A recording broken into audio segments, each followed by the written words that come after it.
John McCabe. Welcome to the show.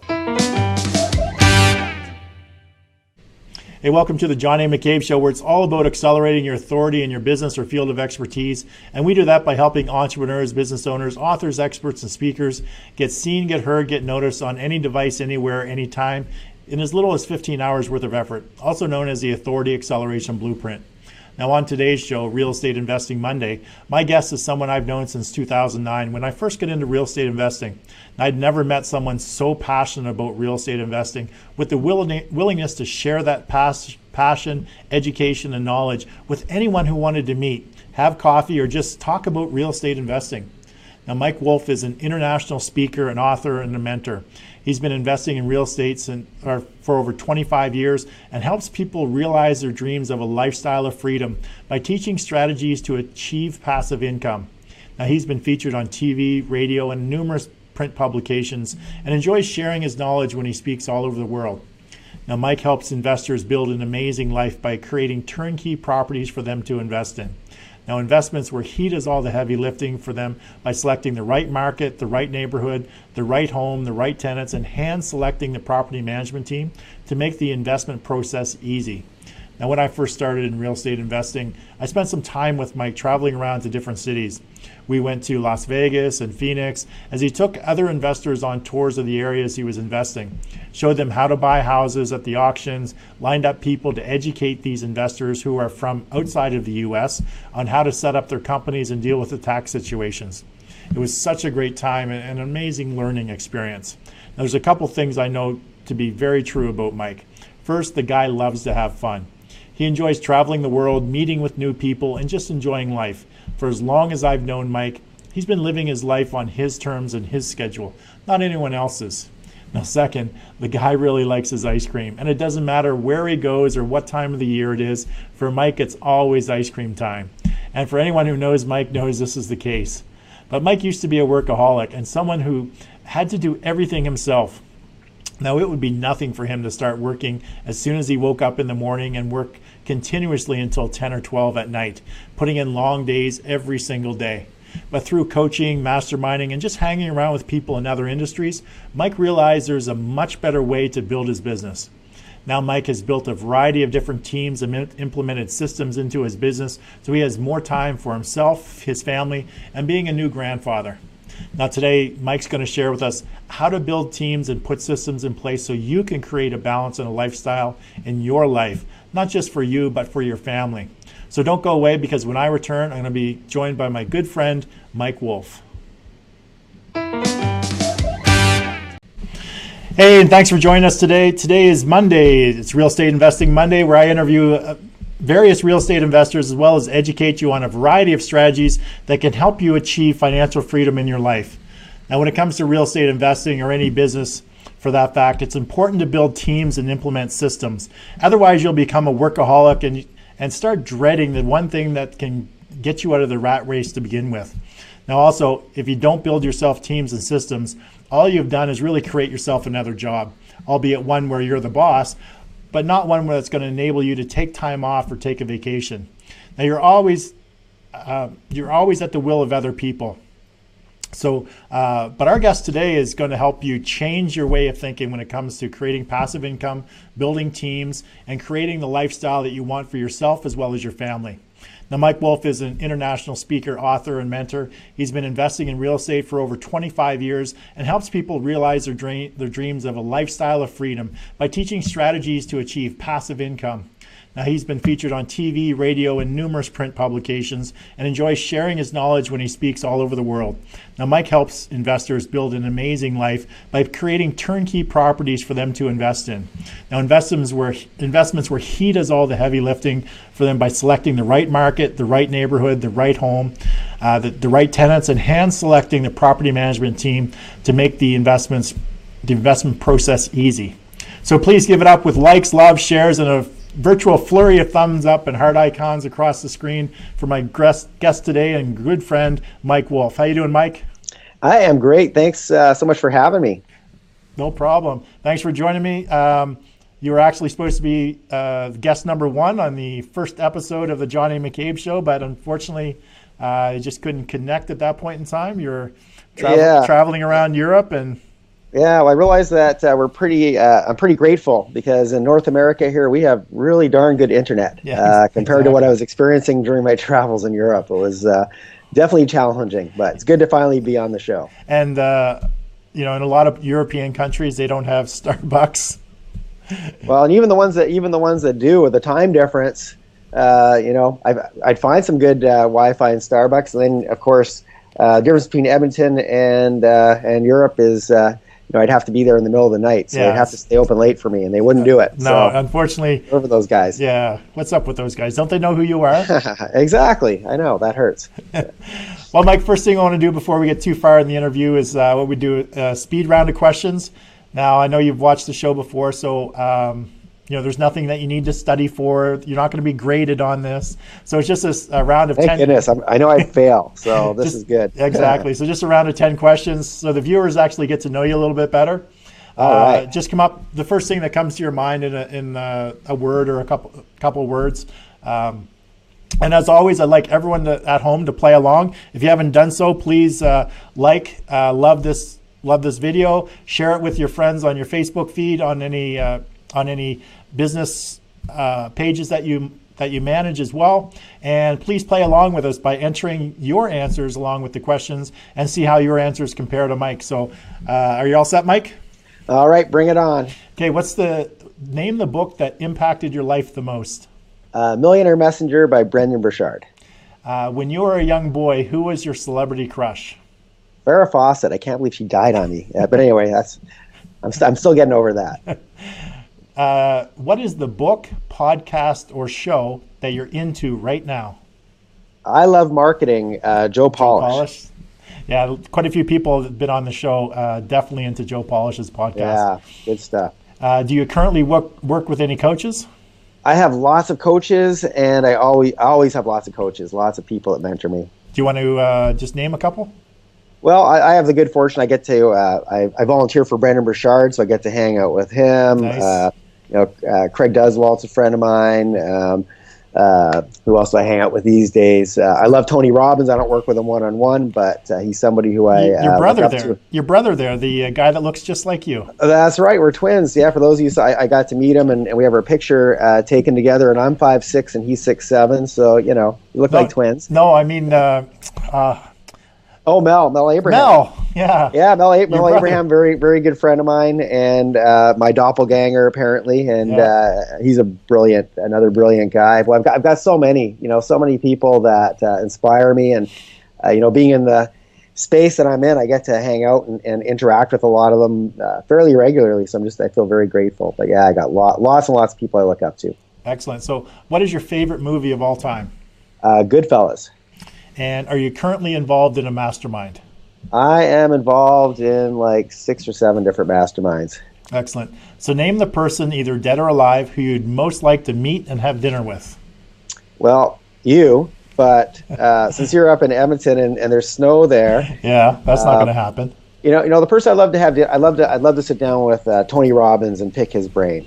Okay. I've got to meet him, but I didn't get to spend any great length of time with him, unfortunately. Excellent.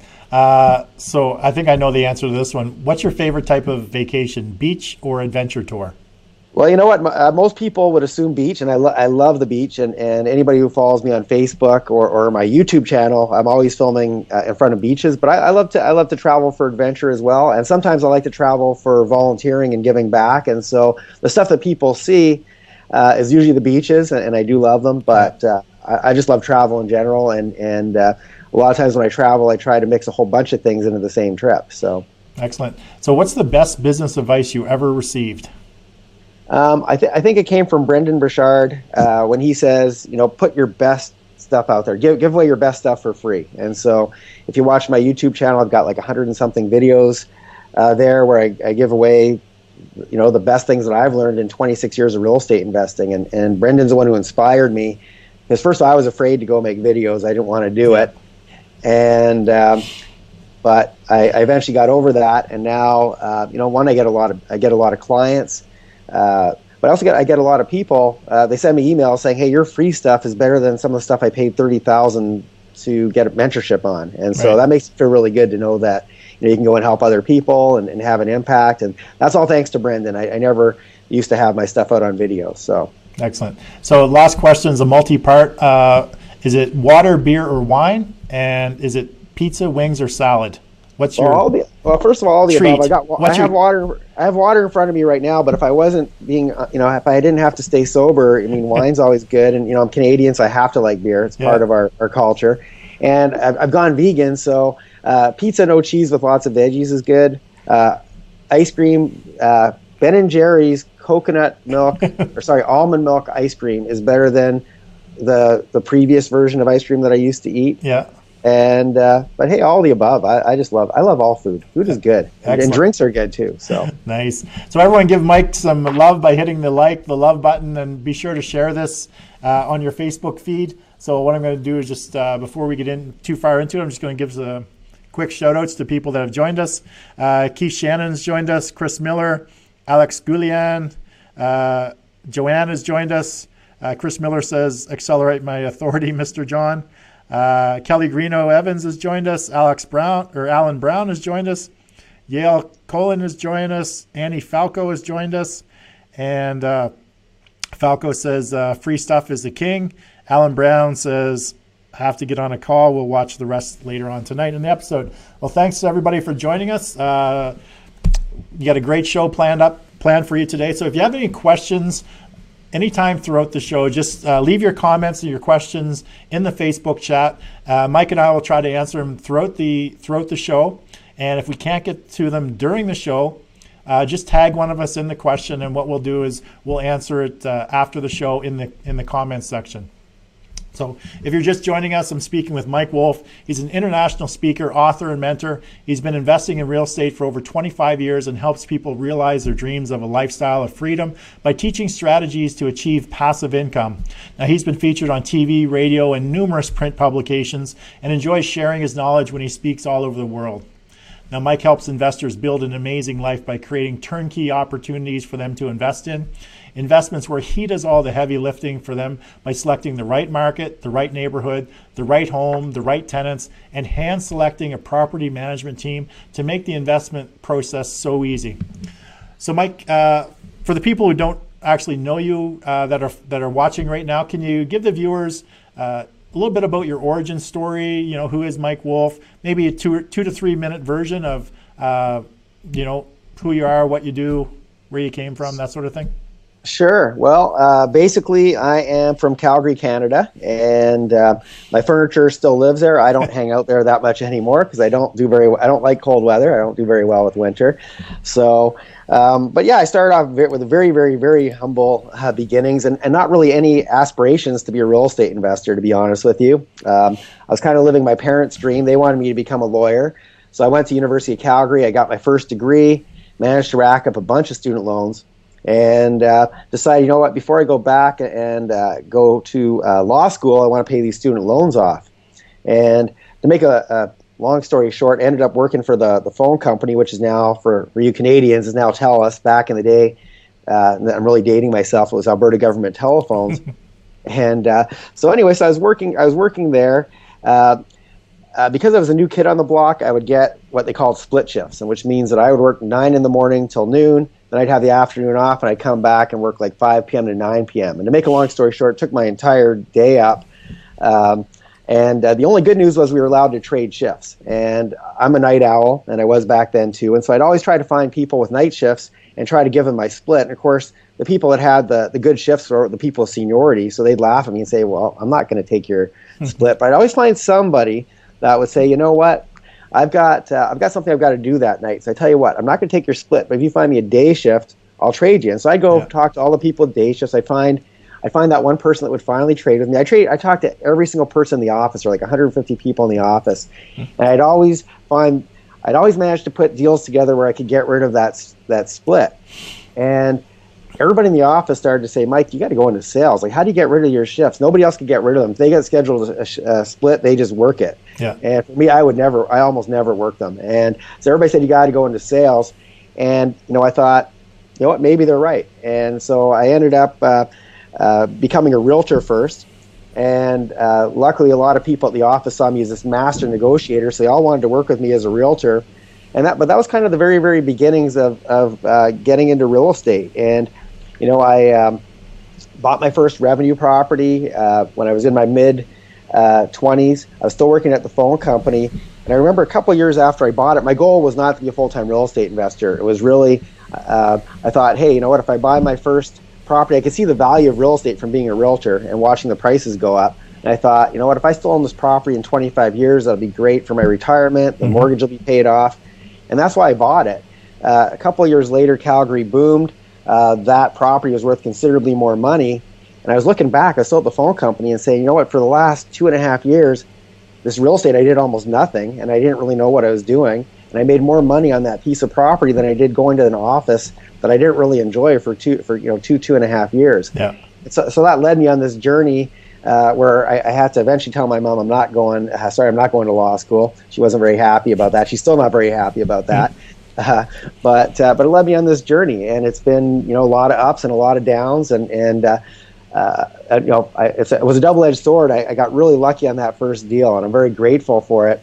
But part of the problem with becoming lucky, as opposed to having a good strategy, is that you want to duplicate it and you can't. And exactly. So my next deal after that, I managed to lose a lot of the profits I made on that first one. Nice. Because I decided I don't want to wait 2 years. I started to get greedy. I don't want to wait 2 years. I want to make this my career now, and I want to learn how to make money I want to flip homes and do it every 90 days. And instead of getting a mentor, you were asking me earlier, do you have coaches? I have tons of coaches now. Back then, I was too proud because I thought, I knew everything there was to know about real estate because I made that really nice big first paycheck, right? I became the expert in my mind.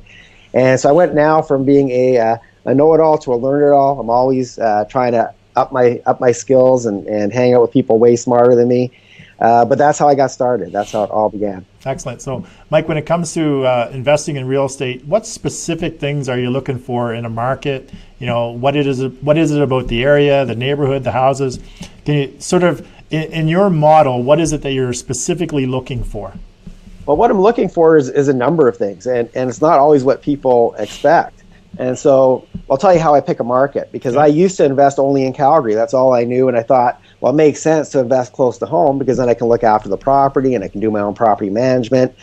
That would be, now that I look back at that, to me that's the same logic as if I lived in Antarctica amongst around a bunch of penguins.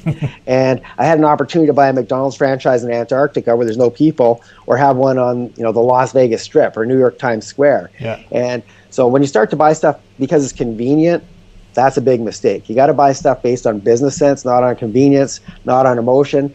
So when I am picking a market, what I look at is three main things. The first thing is that market landlord friendly or is it tenant friendly? Now, right now, as we speak, I'm sitting here in Southern California. I'm near LA, and I will never buy a piece of revenue property here. And the reason for that is if you get a bad tenant that knows how to work the system, they can stay in your home over a year without making a single payment. And I don't know about you, but in my 26 years of doing real estate, not once have I had the bank call me up saying, hey, Mike, I understand your tenant didn't pay. You don't need to pay your mortgage. I've never had that happen. Yeah, exactly. If the banks did that, I wouldn't care. But since the banks don't do that, I can't run a business where I've got no revenue coming in, but I've got expenses at the end of every month. Yeah. So number one thing I look at is how landlord friendly is it? My favorite market right now is Atlanta because we can usually get rid of a bad tenant in 3 weeks or less, no matter what they say to the judge, no matter how much they lie, no matter how much they try to work the system, they're gone. So that's number one thing I look at. Nice. Number two thing that I'm going to look at is what's going on in the economy in that market. Are there jobs being created, and also how diversified is that economy? So if we look at Calgary, which is an oil city, it goes up and down with oil, and right now they're definitely feeling the pinch of low oil prices. Yeah. If you look at Detroit, that was a high flying place back in the day when the American automobile industry was flying high. Now it's suffering tremendously, and it probably will forever now because the new players in cars, you have these new self-driving cars. So the new players aren't Ford and GM and Chrysler, it's Google, Apple, and Uber. So you want to look at places where there's a lot of different jobs being created, but in various industries. And once again, I love Atlanta because 75% of Fortune 500 companies have an office there. Many of them have their head offices there. So it's head office to Coca-Cola and Turner Broadcasting, Delta Airlines, Home Depot. So if Coca-Cola shuts down its doors, then your tenants can go find a job somewhere else. It's not all dependent on one market and one sort of economy. Right. Also, when you see a lot of jobs being created, what does that do? People, especially in the U.S., people in the United States, they will move looking for jobs. Canada, we tend to stay put more. I don't know why that is. I think we're frozen. In the U.S., they will move for jobs. And so you see the population growing, and that adds pressure to the real estate market. And that's how you make money, is when the homes go up. It's not what you see on TV. You know, everybody on TV, they have flipping Vegas and flipping this and flipping that. And flipping's okay, and I've done it myself, and I still sometimes do it. But flipping is a job for yourself. If you stop flipping, if you get sick, if you want to take a vacation, as soon as you stop doing the flips, the paychecks stop coming in. So I'm a really big fan of buying and holding properties and collecting cash flow while you hold it. And then over time, those properties go up. And that's where you make your money. When those properties go up, that means you don't have to go and keep working at a job to buy your next property. The property that you buy today should help you buy your future properties tomorrow. So number 2 thing is, I want to be in a market that's got job creation, population growth, because that leads to appreciation. That's how we get wealthy. Yeah. Then the number 3 thing, which is the thing that most people look at right off the bat, and they don't even know about the other 2, they don't even look at the other 2 things, is what's the return on investment going to be? How much rent can I generate? How hard can my money work for me while I'm holding on to this property? That allows me to sustain my investment. And that's why so many people lost their shirt in the recession, because they didn't have the sustainability piece. They were, right. I remember when things were booming, there was a article on the front page of the Calgary Sun. It took up the entire front page. And it said, house prices going up $1,000 per day. And I owned a bunch of properties in Calgary. And on the one hand, it's very exciting to know that, hey, I'm making $1,000 per day per property. At least on paper, I'm making it. On paper, yeah. But usually what that means is that's the end of the cycle. Things are going to start coming down. Things are going to crash. Because the things that cause that kind of appreciation are usually a bunch of speculators getting into the market, and one speculator sells to the next, it sells to the next. That's right. And so you have all these people jump into the market thinking they're going to win the lottery, but they buy a home now, sell it at the end of the month, make $30,000, and that's not really a very solid strategy, because eventually that market shifts. It usually happens quite fast when it's going up that quickly. So I want to have homes that are going to give me money at the end of every single month. If the homes don't go up, when the recession kicked in, a lot of people assumed that I lost my shirt. And I owned a lot of properties. I was very involved in Las Vegas at that point, and that market dropped from its peak to its low point. It dropped almost 80%. Wow. So, but I was buying cash flow properties, so my home still continued to give me money at the end of every month. I didn't have to sell anything. I held on to everything. I didn't have to sell it because they were still spitting out paychecks at the end of every month. And if you're an investor like me, I reinvest all the money that comes in into more real estate. So at the end of the month, when homes went on sale for 80% off, instead of buying one home at the end of the month, I could buy 3, 4, 5 homes at the end of the month. So it allowed me to expand my portfolio. So when you stick to having those, when first of all, like I said, you're looking at, hey, is it landlord friendly or tenant friendly? If I know I'm only going to have good tenants in my property at any given time, and the bad ones I can get rid of, that's going to help me have a really good safe investment where I know that things are going to be very secure. The second thing, the growth and the job creation, that means I'm going to have something that's appreciating, which is where I know I'm going to eventually get wealthy if I can hold on to the properties. Then the number 3 thing, having a good return on my investment while I'm holding, means that it's going to support me and put food on my table and give me cash flow while I'm waiting for it to do its thing. And when you have those 3 factors in place, you have a very, very safe, you can have a very safe real estate portfolio that just generates revenue no matter what the market's doing. And that's the mark of a good investor, is being able to make money in an up market, down market, or even if it stays the same. You make money no matter what the market does. Yeah, you analyze properties for cash flow. You have that tenant paying down the mortgage on a regular basis, building up your equity. Having set principles such as those when you're analyzing and working with somebody who's actually done it. Because I know, and you know yourself, a lot of people getting into real estate investing, they don't reach out, or they take a course, they think they know it all, and they end up in a very bad position very, very quickly. So if you guys are just joining us, I'm speaking with Mike Wolf. He's an international speaker, author, and mentor. He's been investing in real estate for over 25 years and helps people realize their dreams of a lifestyle of freedom by teaching strategies to achieve passive income. Now, he's been featured on TV, radio, and numerous print publications, and enjoys sharing his knowledge when it comes to speaking all over the world. Now, Mike helps investors build an amazing life by creating turnkey properties for them to invest in. Now, investments where he does all the heavy lifting for them by selecting the right market, the right neighborhood, the right home, the right tenants, and hand selecting a property management team to make the investment process easy. So if you have any questions for Mike, anything you want to comment on, just leave it in the chat, and we'll get to it, try to get to it before the end of the show. If we don't get to it before the end of the show, then we'll follow up with you after the show is done, and we'll just leave the answers in the chat. So I just want to do some shout-outs. Carmen Tochnek joined us, Heather Morrow, Wendy Zelmer, and my mother joined us again. Hey, Mom. Shirley Ann's joined us, and Mike had the opportunity to spend a week down in Cape Breton when a couple of years ago when he was visiting Nova Scotia and spent some time with my parents. So, Mike, once you figured out what market is you're going to invest in, and you've spent some time there, meeting the power team members, etc., and decided to invest in that area, what kind of systems do you implement? Well, basically, what I want to do is I always want to have things to make it foolproof for my teams. So, well, let me backtrack, because back in the olden days, I used to be a one-man show where I do everything on my own, and I used to invest just in Calgary, and I was my own property manager, and the best thing that ever happened to me is I've got no talent for fixing anything, so I can never do my own rehab on the homes, luckily, so I had to hire people, but I used to do my own property management, and so anyway, from doing all the stuff myself, once upon a time, then when I got into my second market, which was Vegas, now I had properties in both Calgary and Vegas, and now I have to delegate. I was forced to, otherwise I probably never would have. Because most entrepreneurs, we tend to, and I'm one of them, we tend to be control freaks, and we don't think anybody can do the job as well as we can, so we're reluctant to give it to anybody. So now when I started to work in two markets, I basically had a property manager in Vegas, and then I was doing the property management myself in Calgary. And I realized that, first I had the property manager had to call me for every little thing that came up. If there's a leaky sink or toilet or appliance wasn't working, I'd make it so he had to call me, and I micromanaged him to death, poor guy.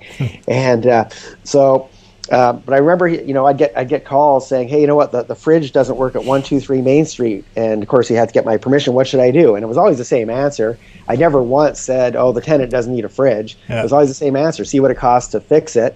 And if it's too much, then let's just replace it with a new one. And so I started to realize, you know what, this micromanaging thing is taking up just as much of my time as doing the job myself. So I reluctantly once again gave up the reins and gave my team some freedom. But I always put systems in place. So once again with the fridge thing, I say, well, I tell them exactly that. If it's up to a certain, if it's going to cost more a certain amount, let's replace it. So what I do is I make it so that it's pretty much foolproof. So I've got teams in Atlanta, for example, and right now, as I'm on the podcast with you, I've got somebody who's my acquisitions guy, and his job is to basically go find good deals for us, either by schmoozing bankers. We buy a lot of our homes in packages from banks, or dealing with homeowners or whatever. But he's got a very strict set of criteria as to what we can buy and what we can't buy. So, for example, I don't want homes that are older than 1995. Old homes need a lot more work, a lot more ongoing repairs, and they tend to cost, just a lot more headaches in the long run. So everything's got to be 1995 and newer. Everything's got to have 3 bedrooms or more. It's got to have 2 bathrooms or more. It's got to have a double attached garage. It's got to be in very specific zip codes. There's only certain zip codes that we work in because that's where the homes rent quickly and they also resell quickly. So I have a whole bunch of criteria that I've got in place so that people don't have to call me all the time, and they don't, I don't want to be the babysitter, and they don't want to be babysat. So once I started to give up some of the control, things started to happen a lot better for me. And once I stopped micromanaging, then I have people now. I've got the teams. They love working for me because they feel like they've got some autonomy. They can make their own decisions, and they don't feel like they have to be babysat.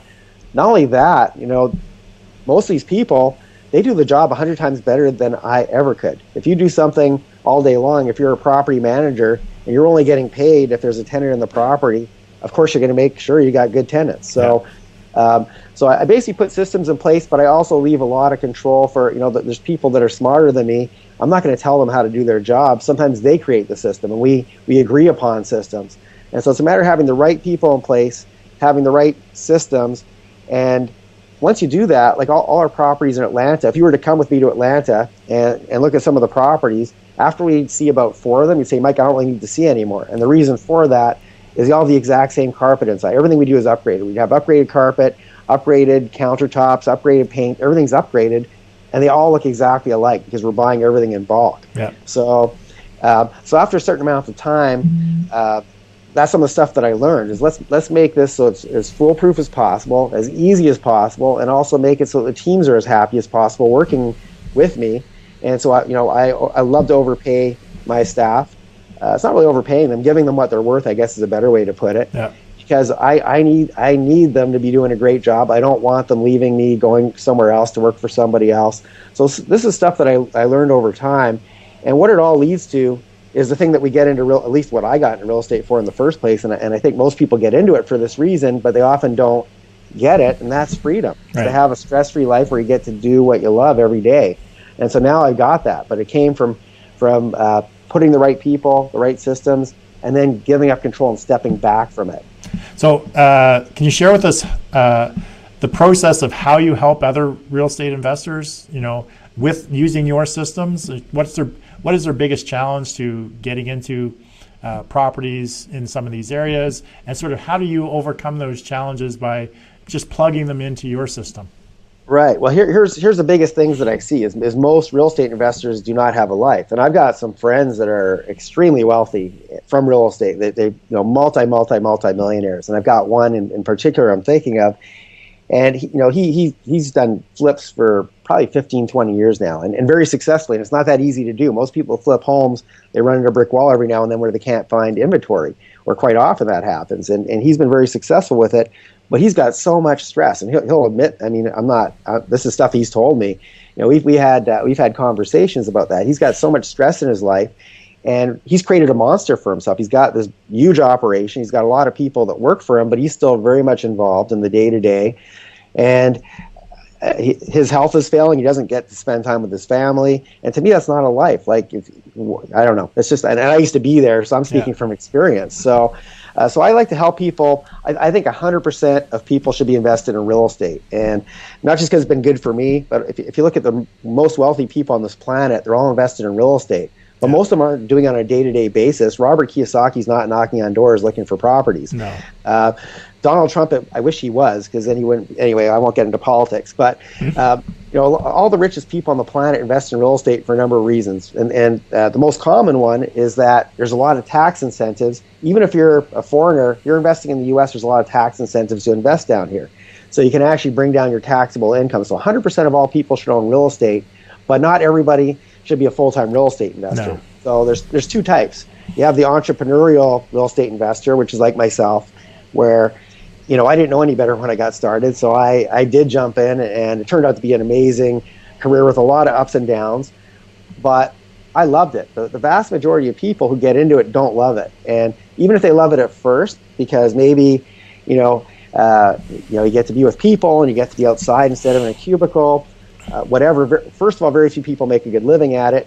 And two, people make a ton of mistakes when you first get started, and I did too. My first one I got lucky on, and then after that I made some pretty expensive mistakes. And luckily, I was determined to not go to law school, and I didn't want to go back to the phone company, so I had to make it work. And then I got smart, and I basically started to hire other people who were more successful than me to train me on how to do things properly. Yeah. So what I do basically is I do the work for the clients. As I mentioned, I've got teams that go and buy the properties. Quite often we're buying them in bulk. Then we inspect them, we fix them from top to bottom. They're all newer, so they look actually better than new when we're done because we go with higher than builder grade on almost everything we put in them. And then I handpick a property management team, and the same property management team is looking after my properties. And that's very, very important. If you're ever looking to purchase properties through a turnkey organization, make sure that the person that you're buying from eats their own cooking. Because I know so many people that sell properties in places and they don't own any of their own properties. They're not keeping them in their portfolio because they're buying in crappy neighborhoods. Right. They're putting in they have crappy teams, and they're just putting together whatever they can so they can sell their homes quickly. So So basically, I eat my own cooking. I own properties in the same markets that I sell to other people in. The same team that manages my clients' properties is managing my properties, and that's usually important. And I'll tell you a little quick story here. I remember when before I got into Atlanta, I was very heavily invested in Phoenix, and I had somebody call me up, and she wasn't working with me yet at that time, but she had bought a property in Phoenix, and she goes, Mike, you're always talking about how great Phoenix is. Are you having trouble finding tenants? And I go, you know what? No, not at all. We have a long line of tenants waiting to get into properties, and at this point, it was towards the end of us being in Phoenix because it was getting very hard to acquire properties. They're a very, very tough market. And you probably remember those days. Yeah. But in any case, we couldn't find properties, but we had a lot of tenants waiting for us to get stuff. And so she goes, well, I've had this property for 4 months. My property manager hasn't been able to find a tenant. What do you think's wrong? And so I said, well, you know what? I've got this waiting list. So why don't I'll send my property manager over. I don't normally do this. If you're not working with me, I don't normally send my property manager over, but I'll send him over, and we'll put one of our tenants that are waiting into your property, and that'll be a win-win. It'll help you out, and it'll help the tenant out, and we'll be happy because one less person bugging us, when are we going to get a property? So anyway, my property manager goes over to her house and gets there, and sure enough, there was a tenant living in the home that had been paying cash to the property manager, and the property manager lied to her, saying that it was vacant. So one of the challenges you're going to have when you're investing, especially far from home, as I mentioned, investing in your own backyard doesn't always make the most business sense. When you invest further from home, you have to have people you can rely on. And if you only have one property, there's a lot of opportunity for people to take advantage of you. You don't really mean much to them in their bottom line. And even if this person wasn't being malicious, which he was, but if he wasn't, let's say we're both using the same property manager, and they're managing 50 homes for me, and they're managing one for you. Who are they going to give their best tenants to? They want to make sure I'm extremely happy. They don't want to lose 50 paychecks. Exactly. So you're going to get leftover. You're going to get the leftovers. So the people that invest with me, the one really good piece of mind that they've got is that my property manager in Atlanta, he's managing 750 properties for both myself and my clients. And if somebody were to call me up and say, hey, you know what, your property manager he's been pocketing cash or whatever, he put a bad tenant in my property, he doesn't stand to lose one paycheck. It's a package deal. You lose all of it. And so, right. So my property, I have a lot of leverage in a good way. I treat my teams with the utmost respect. So I don't hold that over his head and say, hey, listen, if you do something wrong, I'm going to fire you. I need him as much as he needs me. But we both have leverage over each other because we need each other to create, if he lost those 750 paychecks, he's not going to be very happy. And if I have to go find another property manager for the 750 properties, I wouldn't be happy either. But it gives my clients a lot of peace of mind knowing that, one, I have 26 years of real estate experience. So I know where to buy. I'm putting my clients into the same neighborhoods I'm buying in. We know how to fix the homes properly. We put a 1-year warranty on the homes. Because the one thing I learned, and I'm sure you've had this 100 times, you buy a property, you get it inspected, and you fix all the things on the inspection, and then your tenant moves in. And guaranteed in the first 3 days they move in, something's going wrong. Yeah, they're gonna find leaky something, or it's gonna be little things, but all these little things are a really big pain. And if you're an out of town investor, fixing a little thing is a big pain in the butt. So we put a 1-year warranty on it. My team fixes everything that comes up in that first year. You're covered. And we already own a lot of this stuff. We don't go shopping when we buy a home. We already own thousands of gallons of paint, thousands of yards of carpet, a million appliances. We have all this stuff. So when something goes wrong, we already own it. We have the teams that can go and fix it. And so that's really what you're buying, is you're buying something that, when I say turnkey, it's very, very stress-free. And as you know, I spend, probably 350 days a year traveling. So when I say turnkey, I want it to be very turnkey, meaning that if a tenant were to move out, I don't want to be on hold with the utility company to put my utilities on. Yeah. When it's time to pay my property taxes, I own a lot of properties. I don't want to have to remember to pay my property taxes on time. I don't want to have to deal with insurance companies. So my team is trained to handle all that stuff. So for my buyers, a lot of them are doctors, they're lawyers, they're engineers, they're very busy professionals, a lot of them, and they don't want to have to deal with any of that stuff, and they don't have to. So the best thing you get is peace of mind, and basically you tell us where you want your check to go at the end of the month, and we do it for you, and that's it. So it's very, very simple. Yeah, that's a huge distinction when you're talking about turnkey opportunities, is that you're actually invested in all of those places as well. You have a lot of your portfolio there, so it's a completely different scenario than getting involved with somebody who's just out there flogging properties or flogging turnkeys, that all they're looking for is just to quickly turn properties over and to make the commission off the sale of the property, with no regard as to the teams that are in place or sort of any of the after customer service that comes along with having turnkey opportunities like that. So if you guys are just joining me, I'm speaking with Mike Wolf. He's an international speaker, author, and mentor. He's been investing in real estate for over 25 years and helps people realize their dreams of a lifestyle of freedom by teaching strategies to achieve passive income. Now, he's been featured on TV, radio, and numerous print publications and enjoys sharing his knowledge when he speaks all over the world. Now, Mike helps investors build an amazing life by creating turnkey properties for them to invest in. Investments where he does all the heavy lifting for them to by selecting the right market, the right neighborhood, the right team, the right home, the right tenants, and hand selecting a property management team to make the investment process easy. So if you have any questions or any comments, just leave them in the chat and we'll try to get to them throughout the episode. And I just want to welcome Joey Ragona joined us, and Mohammed. Hey, Joey. Joined us as well. And Wendy said good point on the tax savings when it comes to real estate investing. Absolutely. That's huge. So, Mike, let's just move the discussion a little bit to lifestyle. As long as I've known you, you're always on the go, traveling North America, even around the world, meeting with people, exploring markets, building teams. Can you explain how your lifestyle has changed since you really started implementing systems in your business? Oh man, it's night and day. So my daughter, she's 21 now, and when she was growing up, I loved to travel back then too. And back then I was married, so I had the good fortune of being able to travel every now and then. So I go away for a week with the family, go to some beach and relax.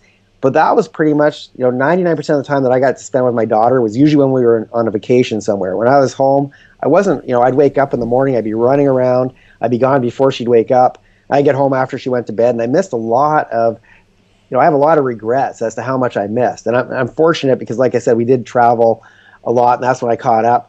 But it's the day-to-day things. It's getting to spend time, watch them take their first steps and being there when they come home from school and need help with homework and things like that. So back in the day, I would describe myself as definitely a workaholic. It didn't bother me, to be honest, for quite a while. Because I liked the adrenaline rush. I enjoyed the grind and I enjoyed the work. I never minded it.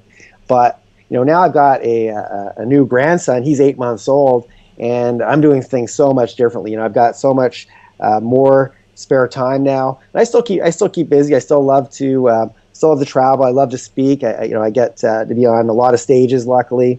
But I'm always taking trips back to spend time with him, and I just actually flew him and my daughter and my daughter's boyfriend. We flew him down to California. We were hanging out on the beach, and I used Asher, my grandson, as an excuse to go to Universal Studios. He got nothing out of it. I loved it.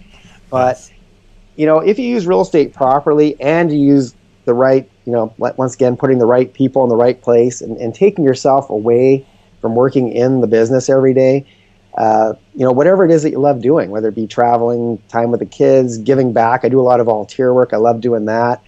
So I guess what's changed, what's really shifted for me is largely the currency that I used to measure the things that I want to do. So I used to measure it in terms of dollars. And, it used to be, when I was younger, it's like I'd always tell my wife, well, sorry, I'm working a lot. I'm working long days. I know that.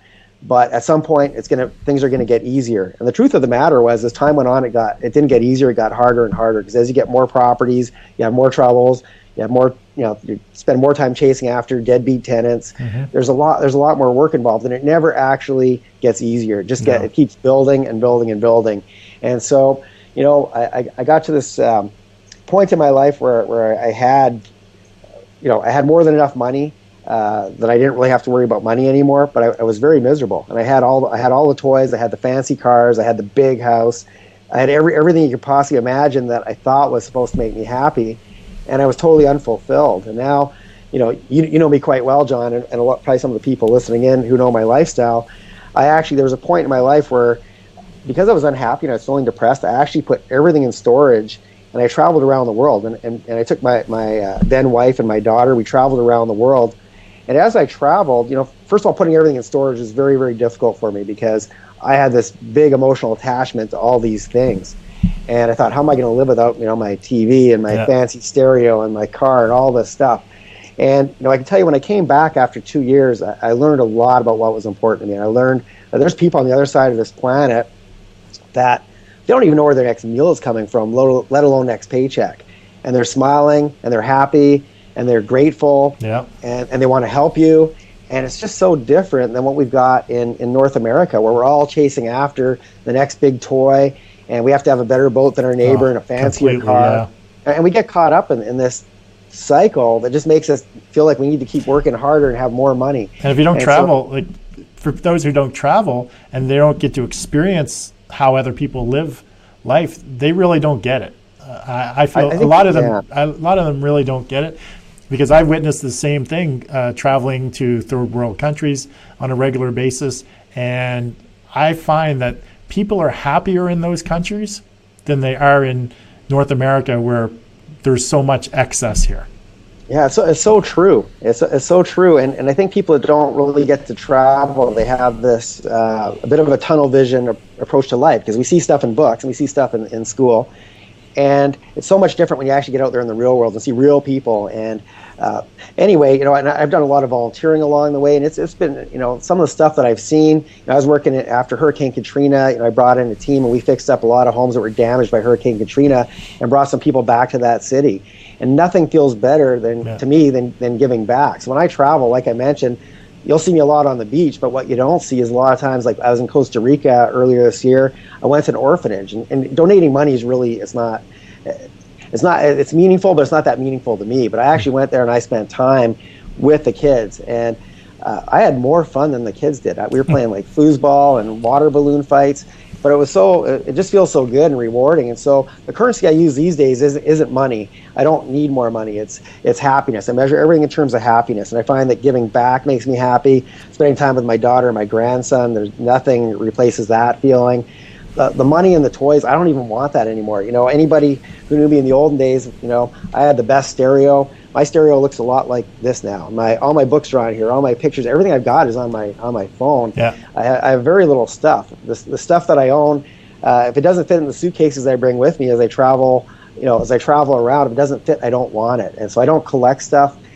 And it was so therapeutic. When I got back from my 2 years of traveling around the world, I got rid of almost everything in that storage locker. I sold it all off, and it was very, very therapeutic, and it felt so good. Now it's like whenever somebody tells me, oh, I'm going to be buying this whatever, fill in the blank, to me it almost stresses me out thinking about having to worry about that. Now I'm at the point, I still own a car in Calgary. I don't know why. I'm hardly ever there.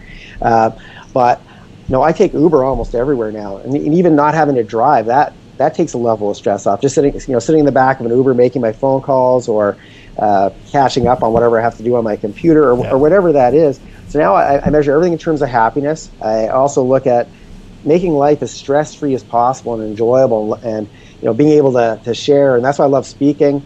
So everything I do is something that I love. Every single day I'm doing stuff that I love. And I love speaking, I love teaching, I love traveling, I love giving back. So I figured out what really lights me up, and it wasn't the stuff that I thought was going to light me up, and the stuff that actually initially, where I thought, hey, I'm going to get rich quick. After that first deal, I thought I'd figure out how to win the lottery, and luckily I had some humbling experiences after that. Yeah. But the things that I thought were going to light me up actually made me sad, and the stuff that wasn't even on my radar, like giving back and volunteering, that was never something I never ever thought about. And I can tell you, my favorite real estate project ever was that Hurricane Katrina one, the one in New Orleans, where we actually brought people back to the city, and we didn't give the homes away for free. But we sold a lot of them well below market value, and we changed these people's lives. And when you do that, there's nothing that can replace that feeling. And I've had other projects where I worked half as hard as that one and made a lot more money. They're meaningless. It was just paychecks. Yeah, so, I think you and I are pretty much the same when it comes to lifestyle, Mike. In that really, stuff doesn't mean anything for us. Like, lifestyle for us is not about stuff. And neither one of us really care about material possessions at all. It's more about building businesses that can operate with us or without us, so we have choices, options, and we get to live life on our terms. I think that's kind of what you and I are both are both really interested in. But what do you see as some of the biggest trappings of other investors or entrepreneurs that they get into when it comes to working towards building their lifestyle? So they're on their way to build this lifestyle. What do you see as some of the biggest trappings of entrepreneurs and investors? Yeah, I think the biggest thing is a lot of times emotion gets in the way, and people start to make decisions. They don't make them with using their business sense. And so quite often, I see people, and I'm guilty of this too. My first market in the U.S. was Las Vegas, and I picked that for a very good reason because I liked hanging out in Vegas, and I had a friend who moved there, and I wanted an excuse to be there. Nowadays, I would never do that. I like Atlanta. It's a great city. It's not my favorite vacation destination. My favorite place to vacation to is Costa Rica. I own zero real estate there, and I probably never will own real estate there unless it's maybe down the road when I finally I'm too old to work. I'm going to work till the day I can't. But at the point where I can't, then maybe that's where I want to be, and I'll buy a property there. But for revenue, I'm not buying in places that don't make sense. So that's why I have very specific criteria as to what I'm picking. So you have to take the emotion out of it, and as soon as you put emotion in there, that's going to cause problems. So a lot of people, like I said, they invest in places because they want to be close to Mickey Mouse, or they want to be close to the Vegas Strip, or they want to be, somewhere where they can go golfing in the desert in the winter. And so that's not the right reason to pick your market. And then the other problem, the biggest problem, when you're first starting out, building teams is very difficult. When you're not doing a lot of volume, it's very, very difficult. So to me, if I was starting fresh, and I do teach people, I get a lot of people that want me to mentor them and teach them how to be hands-on with real estate, and that's fine.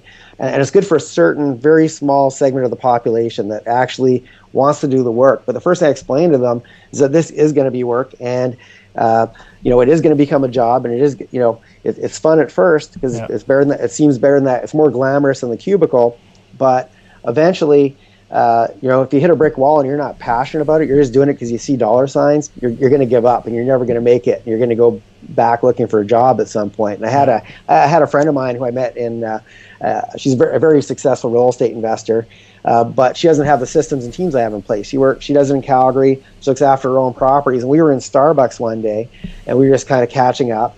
And she goes, "You know what, Mike, I one, I envy your lifestyle. And two, you know what, I would trade in a heartbeat. I would trade with that barista behind the counter right now. I'd rather have her life and her job than mine. Because sometimes you build this thing and it gets big and it gets out of control, and it's very hard to retrofit. After you built it, you can't always go back. I was lucky because I actually did find ways to go back. I built something that was way bigger than I could handle, and I managed to slowly put the pieces in place. And luckily, over the years, I've met so many other real estate investors, and I had so many contacts, so I was able to disassemble some of the stuff that involved me and put other people in different positions. I was very, very fortunate. The best time to think about how you're going to scale and take yourself out of it is before you even start. And start putting the systems in place right away. Start putting the teams in place right away. And if you don't have, if you start thinking about that and think, man, that's going to be a lot of work, just whether it be through me or somebody else, buy stuff that's already done for you and work with somebody who's already paved the path before you, and don't try to be a pioneer unless that's your passion. If it's your passion, I'm not going to say don't do it, but just never, when you see stuff on TV and it looks like it's no work at all and it's a piece of cake, that stuff is not. That's not made reality. for TV. That's made for TV. That's not reality at all. The name reality TV is the most misleading term ever. Exactly. So it is work. So what's on the horizon for Mike Wolf? Will you continue doing what you're doing now? Are you going to slow down at all now that you're a grandfather? You're getting up there in age. Well, I am getting up there in age. I won't deny that. I'm definitely in grandpa mode, and I'm already seeing my grandson. As I mentioned, he's 8 months old, and my goal and vision for myself is from the time that he's walking and talking to the time that he's in school, I want to create as many memories as possible. And so what I'm doing is I'm putting a lot of my best stuff on video so that people have access to it. And I'm trying to take myself, even though I love teaching, I love answering people's questions, and I still will, but a lot of times I get asked the same thing, and I'd rather just be able to send somebody a link, say, hey, watch this half-hour video instead of me explaining the same half-hour thing to you. And so I'm creating a lot of online stuff. But going forward, it's going to be, business as usual. I'm going to keep doing the stuff that I love. Obviously putting my grandson in the mix, making more time for him, but I'll still be doing these turnkey properties. I'll still be traveling. I'll still be volunteering because all that stuff makes me happy. And but I'm looking forward to teaching my grandson and sharing with my daughter and putting my best stuff out there for everybody to have access to online so that they can benefit from it too. Excellent. Well, Mike, that's all the time that we have today. I would personally want to thank you for joining me today, being on the show, talking a little bit about what you do and how you do it. And Mike, if you, I'll post your contact links in the comments section of the show. And if anyone wants to connect with Mike, just go in there and grab his contact information, connect with him. Check out his YouTube channel, all of his videos. And we'll put it in the notes section of the website as well once we post the video on the website. So everyone show Mike some love by hitting that like button, love button, and be sure to share this with your friends and associates on your business page. So Mike, it was great having you on the show, and I look forward to catching up with you again real soon. I know it's this time of year, it's not going to be in Canada. I'll definitely have to find you somewhere around the world in a warmer destination, but I definitely look forward to catching up with you. And for everyone else, just stick around. I'll be right back with closing remarks for today's show. Thanks, Mike. Thanks so much.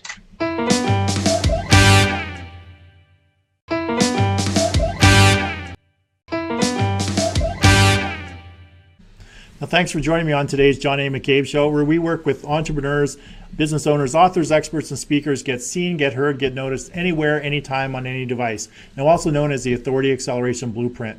Now, if you're someone who's looking to take your business to the next level and want to get some coaching advice, why not apply to be a guest on today's show? Now, for most entrepreneurs, we want to create a life of our own, create our own path, and do what we can to reach our own desired outcome, which is generally freedom. Freedom to choose what we want to do, when we want to do it, and with whom we want to do it. A life that's full of options and choices, where we worry less about money and more about the quality of time that we spend with others. Now, a great way to make that happen is to leverage other people's knowledge, time, and skill sets. Step one to reaching our freedom life is to realize that you can't do it alone. Working with a coach or being involved in masterminds is a great way for entrepreneurs to move their business forward. Now, a coach can help you shorten the time frame to get you from where you are to where you want to be, while being part of a mastermind is meant to bring entrepreneurs together, all with the goal of helping each other move forward with their business. Now, the second step to creating the life you envision for yourself as an entrepreneur is to implement systems into your business so you can streamline your operations, leverage systems, and free up your time to focus on your family, having fun, and the highest leverage activities in your business. You know, the activities that get you the biggest return on your time invested, the ones that truly make you money. Now, sometimes we just don't know what systems we need, how to implement those systems, or even have the time to find out what is needed.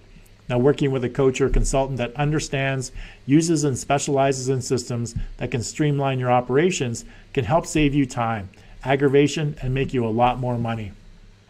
Now, for example, having a system or strategy that allows you to leverage just 15 hours of your time into enough repurposed content to get you seen, get you heard, get you noticed anywhere, anytime, on any device is a great example of leverage. Now, just imagine a system where you invest just 15 hours of your time, and the end result is you're a #1 best-selling author. You have enough content that's going to get you seen, get you heard, get you noticed anywhere, anytime, on any device. You have a successful podcast. Now, it's automatically attracting more attention, giving more value, and generating more leads, which enables you to attract an abundance of paying customers. Now, this is also known as the Authority Acceleration Blueprint.